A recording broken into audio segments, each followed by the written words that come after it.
ये सुनना पड़ेगा तुम्हें। एक गैर मुस्लिम लड़की जब इस्लाम लाती है तो डॉक्टर के बावजूद लोगों के लिए आइडियल बन जाती है, नमूना बन जाती है। और हमारी मुसलमान माँ बहनें, बेटियां, तसव्वुर करो कौन सा दस्तूर है सब जलसे में। कौन आ रहा है? बहनोई साली को ला रहा है। वे तेरे बाप का राज चल रहा है। भाभी जलसा सुनने आई है, किसके साथ आई है? देवर के साथ आई है। शर्म नहीं आई तुझे? जलसा सुनने आ रही है और देवर के साथ आ रही है। जिस देवर को कुरान अल्लाह के रसूल ने कहा हमउल मौत, दूसरों से पर्दे में थोड़ी बहुत कमी हो जाए तो बर्दाश्त कर ली जाएगी, लेकिन देवर से पर्दे में कमी नहीं होना चाहिए। देवर भाभी के लिए मौत है और भाभी देवर की बाइक पे बैठ के आ रही है। शादी के बाद आपकी सगी बीवी और आपकी बीवी की सगी बहन भी अपनी बहन के साथ बैठकर आपके साथ खाना नहीं खा सकती है।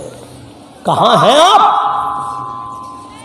मौलाना जर्जीस की बीवी मेरे साथ खाना खा रही है और जर्जीस साहब की बीवी अपनी बहन को यानी मेरी साली को भी लाकर अपने साथ खाना खिला रही है। तो मौलाना जर्जीस के लिए जायज नहीं है कि अपनी बीवी की मौजूदगी में भी अपनी साली को अपने साथ बैठ के खाना खिलाए। बीवी की मौजूदगी में भी जायज नहीं है। तुम तो बीवी की गैर मौजूदगी में सालियों को मालदा घुमाते हो, मेलों में ले जाते हो, और घर का वो बड़ा आदमी जिसने अपनी बेटी अपने दामाद को दी है वो अपनी साली भी अपने दामाद के साथ भेज देता है। सबसे बड़ा भड़ुआ ये आदमी है। ये ससुर भड़ुआ है जो अपनी साली को अपनी बेटी को दामाद के साथ भेज रहा है, बीवी को नहीं। इसको भड़ुआ कहा अल्लाह के रसूल ने। दयूस, भड़ुआ। दयूस तो नहीं समझोगे ना, भड़ुआ। खुल के बोलता हूं, भड़ुआ। शर्म नहीं आती? शर्म। साहब हेलो भैया, हाँ दिल्ली में हो? मौलाना जर्जी साहब आए हुए जलसा है। भाभी आपकी बीवी भाभी कह रही है मुझे जलसे में जाना, मैं ले जाऊं? दिल्ली से कह रहा हाँ ले जा। इतना एतबार भाई पर? तुझे एतबार हो सकता है लेकिन शरीयत को एतबार नहीं है। मोहम्मद रसूलुल्लाह को एतबार नहीं है। शरीयत अपनी जगह पर है, अपनी जगह पर। टोक्यो के इस वाक़े को सामने रखिए। कोई हिंदू है बेचारा, उसके अंदर ईमानदारी है, उसके अंदर इस्लाम पाया जा रहा है लेकिन वो मुसलमान नहीं। हमारे अंदर हम मुसलमान हैं लेकिन हमारे अंदर इस्लाम नहीं। यूरोप के अंदर बर्नार्ड शॉ ने कहा यूरोप के अंदर मैंने मुसलमान को ढूंढा, हमें नहीं मिला, लेकिन इस्लाम को ढूंढा तो मुझे हर हर घर में इस्लाम मिला लेकिन मुसलमान नहीं मिला। अरब के अंदर मैंने जब तलाश किया तो अरब के अंदर में मुसलमान मिला, घर घर में मुझे मुसलमान मिला लेकिन इस्लाम हमें देखने को नसीब नहीं हुआ। बर्नार्ड शॉ के इस कौल पर मैं कुर्बान जाता हूँ। उसने जो बात कही मुझे एतराफ है, हम मुसलमान हैं लेकिन इस्लाम हमारे अंदर नहीं है। और उस आदमियों के अंदर यूरोप के अंदर इस्लाम तो घर घर में है लेकिन वहाँ मानने वाले मुसलमान नहीं है। इस्लाम की तालीमात पर अमल हो रहा है। मेरे भाइयों, ये कोरोना वायरस जो फैला नहीं है, फैलाया जा रहा है। इतना है नहीं जितना इसका हवा खड़ा किया जा रहा है ताकि लोग रोजगार पर सवाल न करें, अर्थव्यवस्था पे सवाल न करें, हमारी पूछताछ न हो। भीड़, लाखों की भीड़ बिहार के चुनाव में हुई, तब तक कोरोना नहीं था, लेकिन जैसे ही चुनाव खत्म हुए कोरोना का हवा फिर खड़ा कर दिया गया है। इस कोरोना का एक ही इलाज है मेरे भाइयों। आज अमिताभ बच्चन की आवाज में तुम सुन रहे हो, अभी कोरोना खत्म नहीं हुआ है। जरा सी भी ढिलाई।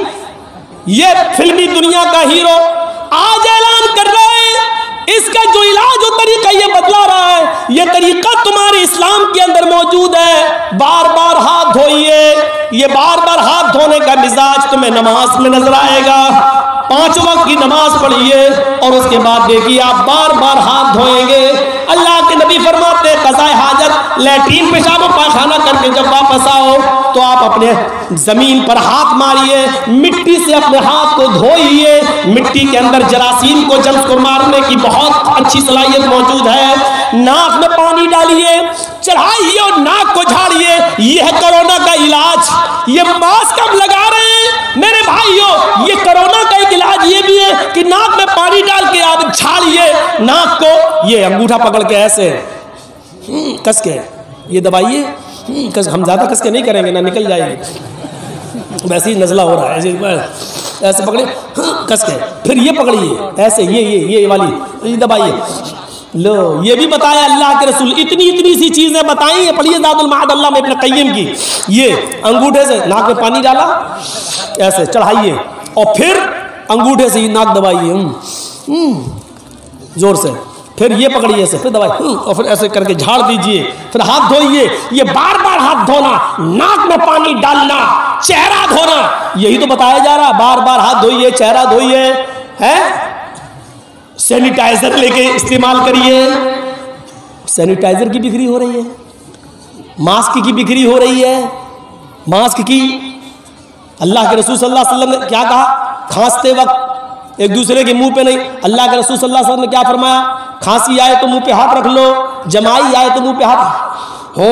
पूरा कोरोना का इलाज अमिताभ बच्चन तो आज सरकार की गाइडलाइन बयान कर रहा है। इमाम कायनात ने जो तरीका बताया है वो पूरी जिंदगी में कयामत की सुबह तक कभी कोरोना घर में नहीं आएगा।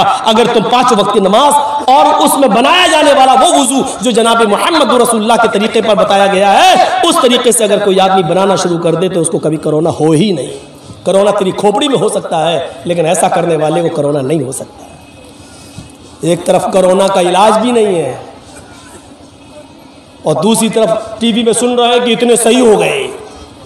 देख रहे हो, इतने बीमार, इतने सही। अबे जब वैक्सीन बनी ही नहीं है, कोरोना का कोई इलाज ही नहीं है, तो सही कैसे हो रहे हैं? ये बीजेपी का आदमी है, इसको अंदर डालो। ये मोदी का खिलाफ बोल रहा है, इसको अंदर डालो। ये हाल हो रहा है। ये वैक्सीन अब फिर ये चल रहा है, फिर बढ़ा दिया गया है, फिर दिल्ली में दिखाना। जानते हो इसके पीछे क्या राज है? बहुत कुछ है, बहुत कुछ। आप वहां तक नहीं पहुंच पाएंगे। उस पॉलिसी को समझना मुश्किल है, इनकी शैतानी चालों को समझना मुश्किल है। वल्लाह ये रात में जब अंधेरे कमरे में सोते होंगे तो इनके पास शैतान चल के आता होगा और बताता होगा। इनकी शैतानी चालों से हम वहां तक हमारा दिमाग पहुंच ही नहीं पाता। जहां तक हमारा दिमाग पहुंच पाता है उसके बाद इनकी शैतानी खोपड़ी उसके आगे से चलती है, उसके आगे से चलती है। या अय्युहल्लज़ीना आमनू तक़ुल्लाह वल तंज़ुर नफ़्सुम मा क़द्दमत लिग़द। कल क़यामत के दिन के लिए तुमने कौन सी तैयारी कर रखी है? आइए तुम्हें एक तख़वे से भरा हुआ एक ऐसा वाक़या मैं तुम्हें सुनाऊं जो वाक़या हमारे दिलों को भी झंझोड़ देगा, हमारे ज़मीर को भी झंझोड़ देगा और हमारे अंदर जो गर्द गुबार बैठ गई है गुनाहों की उसको भी दूर करेगा इंशाअल्लाह। आइए मैं आपको एक ऐसे वाक़े की तरफ लेके चलता हूँ जो हमारे और आपके होश उड़ा दे। सुनिए, ऐसी मिसाल आपने नहीं सुनी होगी। मेरी माँ बहनें सुन रही हैं, पर्दे के अंदर बैठी हुई हैं, ज़रा गौर से सुने। मैं बहुत आहिस्ता और बहुत ठोस लफ्ज़ उर्दू के इस्तेमाल नहीं कर रहा हूँ, बहुत आसान हिंदी और उर्दू के वर्ड इस्तेमाल करता पड़ता मुझे बंगाल में, ताकि आप लोग समझ सकें। अब कोई उठेगा नहीं। ये वाक़या जब तक मैं सुना रहा हूँ तब तक कोई ना उठे। पेशाब अगर लग रहा हो तो यही कर लो, लेकिन उठो नहीं। ज़रा सुनिएगा, गौर से सुनना। खाने काबा जिन्होंने देखा होगा, गए होंगे, उन्होंने देखा है, और जिन्होंने वहाँ नहीं गए होंगे तो उन्होंने टीवी में, फोटो में, पोस्टर में देखा होगा। काबा, एक रकात नमाज पढ़ने का सवाब 1 लाख रकात के बराबर। खाने काबा के अंदर ऐलान होता है कि चांद नजर आ गया है रमजान का, आज से तरावी शुरू होगी। ऐलान होते ही लोग मस्जिदों की तरफ भागने लगे, इमाम हरम के पीछे तरावी पढ़ना चाहते हैं। एक रकात का सवाब 1 लाख रकात के बराबर है। आज इमाम हरम के पीछे नमाज पढ़े, इधर उधर से भी लोग आने लगे, मक्के के घर घर खाली होने लगा, लोग खाने काबा की तरफ बढ़ने लगे। धीरे धीरे पहली तरावी खत्म हो जाती है, अपने घरों में लोग आ गए। सुबह फजर की नमाज से पहले लोग सहरी करते हैं, तरह तरह की नेमतें खाते हैं। यार तुम्हारा मोबाइल इंटरनेशनल है क्या? यार एक बार सेट नहीं कर पा रहे हैं, बार बार खड़े हो जाते भाई। अब मैं भूल गया, यही होता है ना। खाने काबा की तरफ लोग जा रहे हैं, पहली सहरी करते हैं, पहली सहरी। और सहरी के बाद ये उम्मीद है, ये तमन्ना है कि हम इमाम हरम के पीछे फजर की नमाज पढ़ें। और सुनिए, अभी आप सुनेंगे तो कोई शायद पत्थर दिल इंसान हो जिसके आंख से आंसू ना आए, वो पत्थर ही दिल होगा जिसके आंख में आंसू ना आ जाए। इस वाक़े को सुनिए आप। इमाम हरम के पीछे नमाज पढ़ना चाहते हैं, तरह तरह की नेमतें खाई जा रही हैं, सहरी हो रही है, सहरी में हर किस्म के आइटम रखे हुए हैं। और मक्के में शायद ही कोई घर ऐसा हो जिस घर में सहरी करने के बाद उस घर का आदमी खाने काबा में नमाज पढ़ने न जाना चाहता हो।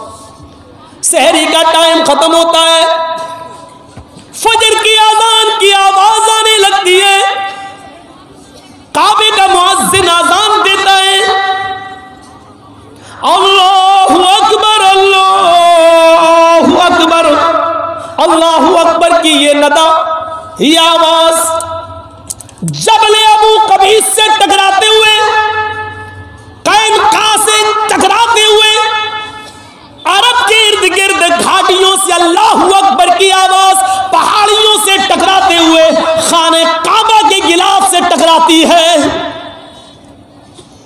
इस आवाज को सुनने के बाद मक्के का एक एक आदमी खाने काबा की तरफ इमाम हरम के पीछे नमाज पढ़ने के लिए जाना चाहता है।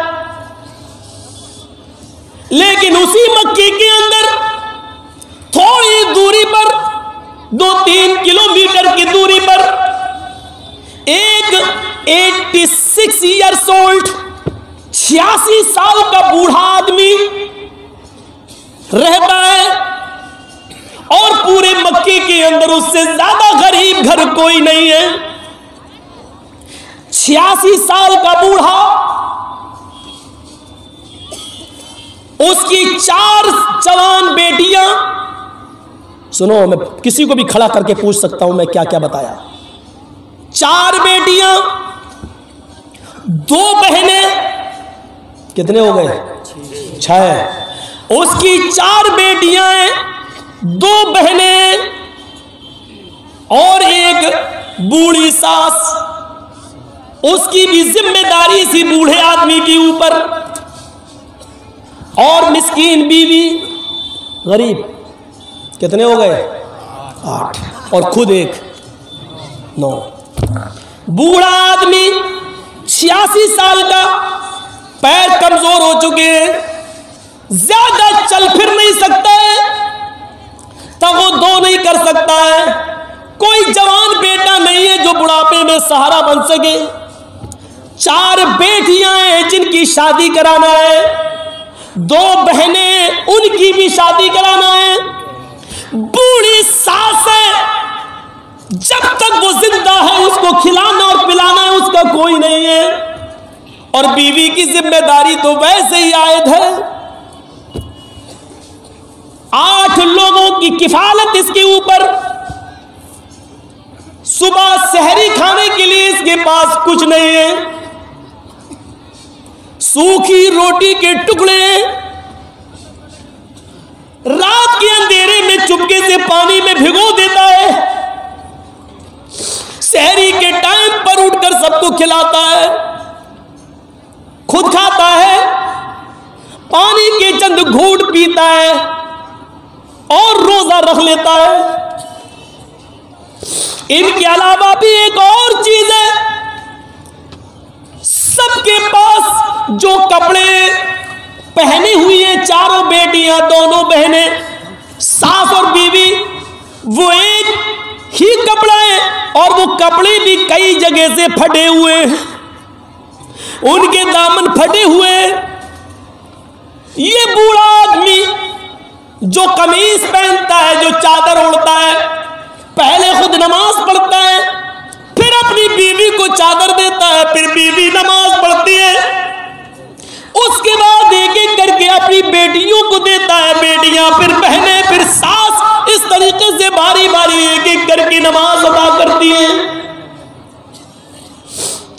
मक्के के अंदर सब लोग खाने काबा में जा रहे हैं नमाज पढ़ने के लिए, तरह तरह की नेमतें खाई हुई हैं। सिर्फ यही एक बूढ़ा आदमी है जो अपने घर में नियत है, घर में जाना चाहता है खाने काबा, लेकिन जा नहीं पा रहा है। बुढ़ापे की वजह से, रात की तारीकी में, अंधेरे की वजह से जाने की हिम्मत नहीं है। वहां से आऊंगा, सूरज तुलू हो जाएगा तो मेरी बीवी फिर कैसे नमाज पढ़ेगी। वही 86 साल का एक बूढ़ा आदमी अपने घर में नमाज अदा करता है और फिर अपनी चादर अपने बच्चों को, बीवी को, सास को देकर उनको भी नमाज अदा करवाता है। उसके बाद कुरान की तिलावत करता है, बीवी करीब आकर बैठ जाती है। सहरी तो रूखे सूखे टुकड़ों से हो गई। मेरे शौहर आए अबुल गयास, 4 बेटियां, 2 बहनें, बूढ़ी सास है, मैं हूं और खुदा पे रोजा इफ्तार कैसे होगा, शाम का खाना कैसे बनेगा। देखिए सूरज थोड़ा सा चमकने दीजिए, आप घर से बाहर निकलिए, शायद अल्लाह कुछ बरकत दे दे, कुछ मेहनत करिए, खजूर के सूखे टुकड़े मिल जाएं या रोटी के चंद टुकड़े मिल जाएं तो वो लेके आइए। बूढ़ा आदमी कुरान की तिलावत करके गुजरता है, आय अल्लाह मुझे कुछ मजदूरी दे दे, आय अल्लाह मुझे मजदूरी दिला दे, मैं हराम रोजी नहीं कमाना चाहता, अल्लाह मुझे कुछ मजदूरी दिला दे, मैं अपने बीवी बच्चों का, बेटी का, बहनों का पेट भरना चाहता हूं। ये दुआ करके घर से निकलता है, एक एक दरवाजे पे जाकर कहता है तुम्हारे पास कोई काम हो तो बताओ, बर्तन मांजने का हो वो बताओ, सामान उठाने का हो वो बताओ। लोग काम तो करवाना चाहते हैं लेकिन उम्र देखते हैं 86 साल, ये क्या काम करेगा। 5 मिनट का काम 1 घंटे में करेगा। शक्ल देखते हैं, जिंदगी देखते हैं, बुढ़ापा देखते हैं, लागरी देखते हैं, कमजोरी देखते हैं, वीकनेस देखते हैं, मना कर देते हैं मेरे पास कोई काम नहीं। तकरीबन 9-10 बजे का ऐसे कोई टाइम होगा, कोई मजदूरी देने के लिए तैयार नहीं। ढूंढते ढूंढते एक जंगल की तरफ पहुंच जाता है, सहरा है, जंगल है, वहीं बैठ जाता है, कमजोर है, बैठ जाता है। मुझे मौत ही आ जाए, लेकिन आलिम है, तजर्बेकार है, इल्म से वाकिफ है, कहता है हम मौत की दुआ भी तो नहीं कर सकते। थोड़ी देर के लिए सोचता है कि खुदकुशी कर लूं, मर जाऊं, कम से कम इन झमेलों से तो मेरी जिंदगी दूर होगी। फिर सोचता है कि अगर खुदकुशी करके मर गया तो अपने रब को क्या मुंह दिखाऊंगा, ये भी तो हराम है। एक लकड़ी का तिनका हाथ में लेता है, जमीन कुरेदने लगता है और सोचने लगता है अल्लाह मैं क्या करूं। थोड़ी देर के बाद सोचता है कि घर जाऊंगा, 4 बेटियां, 2 बहनें, बीवी है, सास है, पूछेगी क्या कमा कर लाए हो, क्या जवाब दूंगा। जमीन कुरेदता जा रहा है और ये सोचता जा रहा है, अचानक इसका हाथ किसी चीज से टकराता है। जमीन को कुरेद रहा है और कुरेदते कुरेदते अचानक इसका हाथ टकराता है। थोड़ी देर के लिए डर गया, ये कोई सांप है। फिर ये सोचकर हाथ आगे बढ़ा दिया, सांप ही हो डस ले, एक बार डसेगा मैं मर जाऊंगा, उसके जहर से, ये खुदकुशी तो नहीं कहलाएगी, हमने तो कोई जानबूझकर हाथ नहीं बढ़ाया। ये सोचकर उसने हाथ आगे बढ़ा दिया, लेकिन वो सांप नहीं, एक बेल्ट मिली। उसको उर्दू में होमियानी बोलते हैं, आपके यहाँ उसको क्या कुछ बोलते होंगे, चमड़े की होती है। हाजी लोग जब हज करने जाते हैं तो बेल्ट नुमा होती है ना, वो यहाँ कुछ रख लो सामान अमान और कमर पे बांध लेते हैं, उसको उर्दू में होमियानी कहते हैं। तो मैं वही लफ्ज़ बोलूँगा होमियानी, आप समझे, आप अपने हिसाब से उसको समझते रहिएगा। क्या बोलते हैं? अब जो भी बोलते हो। तो वो थैली, अचानक उसने हाथ जैसी बढ़ाया तो पता चला कि वो थैली है। उसने कहा देख ले, हाथ लगा के उठा लिया, खोला, खोलता है तो क्या देखता है, उसमें सोने के सिक्के हैं, जिसको दीनार कहते हैं। दीनार, दीनार अशरफी अलग चीज होती है, दिरहम अलग होता है, दीनार अलग। दीनार सोने का सिक्का, दीनार। वो गिनने बैठ गया, जब गिनता है तो पूरा 1000 दीनार। थोड़ी देर के लिए चेहरे पर खुशी आती है, अल्लाह मेरी गरीबी के दिन कट गए, 1000 सोने के दीनार मुझे मिल गए। अब मेरी बेटियों की, मेरी बहनों की शादी आराम से हो जाएगी और मेरी जिंदगी भी आसानी से अब कट जाएगी। लेकिन ये खुशी थोड़ी देर के लिए थी। आलिम था, जानता था मसला, और आप भी मसला याद रखना। आया अबुल गयास, ये माल तेरा नहीं है, इसको कहते हैं तकवा। यहां मिल जाए रफू चक्कर। और कौन है? मोहम्मद जर्जीस। कौन है? मोहम्मद असलम, मोहम्मद अकरम, मोहम्मद अजहर। अकेला है, जंगल है, सहरा है, कोई नहीं है। होमियानी मिली है, 1000 सोने के सिक्के, 1000 दीनार। थोड़ी देर के लिए खुशी हुई, अब तो सब कुछ ठीक हो जाएगा, सबकी शादी। लेकिन ये खुशी थोड़ी देर के लिए थी, थोड़ी देर के लिए। आया अबुल गयास, ये माल तुम्हारा नहीं है, तुम क्यों खुश हो रहे हो? ये लुकता है, लुकता अरबी जबान में जमीन पर गिरे पड़े हुए माल को लुकता कहते हैं, गिरा पड़ा माल। जब ये माल मिल जाए तो अब जिम्मेदारी तुम्हारे ऊपर आयत ये होती है कि 1 साल तक ऐलान करो, साहब मुझे कोई चीज मिली है, अगर किसी की हो तो अपनी पहचान बता कर ले जाओ, 1 साल तक। और आज के जमाने में तो बहुत आसान है, व्हाट्सएप पे डालो, फेसबुक पे डालो, इधर डालो, उधर डालो, पता चलेगा 1 साल तक। क्या सुबह ऐलान करोगे, डालोगे, शाम तक ही आ जाएगा आदमी मेरा हालात। 1 साल तक तुम्हें ऐलान करना पड़ेगा। और जब 1 साल तक कोई ना आए, कोई माल लेने वाला ना मिले, उसका मालिक ना मिले, तब तुम कुछ परसेंट अल्लाह की राह में सदका और खैरात करके फिर तुम इसको इस्तेमाल कर सकते हो। लेकिन 1 साल तक मैं जिंदा भी रहूंगा या नहीं? ये 86 साल का बूढ़ा कहता, अल्लाह ये कौन सी मुसीबत में मैं पड़ गया। फिर सोचता है कि बला मुसीबत अपने ऊपर न लो, इसको ले जाऊं तो 1 साल तक ऐलान करूंगा, और 1 साल तक पता नहीं कोई मिल गया माल का मालिक तो उसको देना पड़ेगा, फिर मेरे पास कुछ नहीं है, ये जिम्मेदारी कौन निभाएगा, और 1 साल तक कौन जिंदा रहेगा। सोचता है कि इसको यही छोड़ दो और आगे बढ़ जाओ, हम इस मुसीबत में नहीं पड़ेंगे। लेकिन आलिम था, मसला जानता था, अब इसको छोड़ भी नहीं सकते हो। अगर किसी चीज पे नजर पड़ गई तुम्हारी, जैसे 1000 का नोट अब तो चलता ही नहीं है, 2000 का नोट पड़ा है, आपकी नजर पड़ गई, अगर आपने देख लिया, नहीं नहीं मैं नहीं उठाऊंगा, पता नहीं किसका है, आप आगे बढ़ गए, आपकी कोई जिम्मेदारी नहीं है।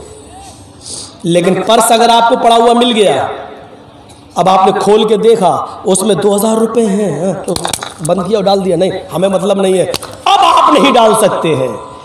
पर्स को देखकर आगे बढ़ गए तो आपकी जिम्मेदारी नहीं है। लेकिन पर्स को अगर आपने उठा लिया और देख लिया और उसके बाद बंद करके आप डालना चाहें तो आप नहीं डाल सकते, क्योंकि अब जिम्मेदारी आपके ऊपर आयद हो गई, क्योंकि आपने उसको छू लिया है। अब उसको उसके मालिक तक पहुंचाना आपकी जिम्मेदारी है। समझ रहे हैं? बंगला है, समझ रहे ना मैं जो बोल रहा हूं? पूछ लेना अपने घर की औरतों से, नहीं समझे तो आप समझा देना उनको। जिंदगी में एक बंगला लफ्ज बोला, बाद में पता चला वो भी गलत बोल गया, इसलिए मैं वो भी नहीं बोलता हूं।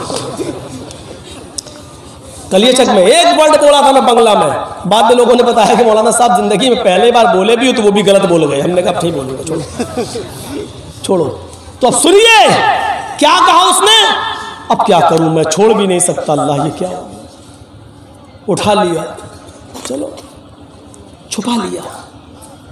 तकरीबन 10:30-11 बजे का टाइम होगा आज के हिसाब से। चुपके से अपने घर की तरफ जा रहा है, चोरों की तरह जा रहा है, ताकि बीवी की नजर न पड़ जाए।